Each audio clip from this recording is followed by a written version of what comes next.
নিখুঁত হয়। বেশ, চলুন তাহলে এবার দেখে নেওয়া যাক ঠিক কিভাবে একটা সাধারণ ডিএনএ সুতো থেকে এমন একটা অসাধারণ গোছানো ক্রোমোজোম তৈরি হয়।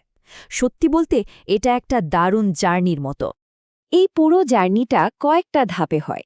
প্রথমে তো রয়েছে ডিএনএর সেই বিখ্যাত পেঁচানো সিঁড়ির মতো গঠন। এরপর এই লম্বা সুতোটা কিছু গোল গোল প্রোটিনের গায়ে জড়িয়ে যায়, ঠিক যেন একটা পুঁতির মালা। এই পুঁতিগুলোকে বলে নিউক্লিওজোম। তারপর সেই পুঁতির মালাটা আরও পেঁচিয়ে একটা মোটা দড়ির মতো তৈরি হয়, যেটাকে আমরা বলি ক্রোমাটিন ফাইবার।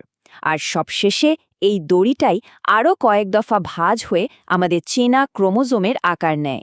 একটু আগে যে পুঁতির মালার কথা বললাম মনে আছে? ওই মালার এক একটা পুঁতি হল নিউক্লিওজোম। আর এটাই হলো ডিএনএ গোছানোর প্রথম এবং সবচেয়ে জরুরি ইউনিট। ভাবুন, যেন একটা প্রোটিনের তৈরি লাটাই, আর তার গায়ে সুন্দর করে জড়িয়ে আছে আমাদের ডিএনএর সুতো। আচ্ছা, এইখানে এসে অনেকেরই একটা প্রশ্ন জাগে যে ক্রোম্যাটিন আর ক্রোমোজোমের মধ্যে আসল পার্থক্যটা কোথায়? কারণ দুটোই তো ডিএনএ আর প্রোটিন দিয়েই তৈরি। আসলে জিনিস একই হলেও এদের অবস্থা আর কাজ কিন্তু একদম আলাদা। এই বিষয়টা মনে রাখার জন্য একটা দারুণ সহজ কথা আছে। ক্রোম্যাটিন কাজের জন্য আর ক্রোমোজোম ভাগের জন্য। ব্যাপারটা অনেকটা এরকম, যখন কোষটা নিজের স্বাভাবিক কাজ করে তখন তার ডিএনএ ক্রোম্যাটিন হিসেবে থাকে, যেন একটা লাইব্রেরির তাক থেকে বইগুলো বের করে রাখা আছে যাতে দরকারি তথ্যগুলো পড়া যায়।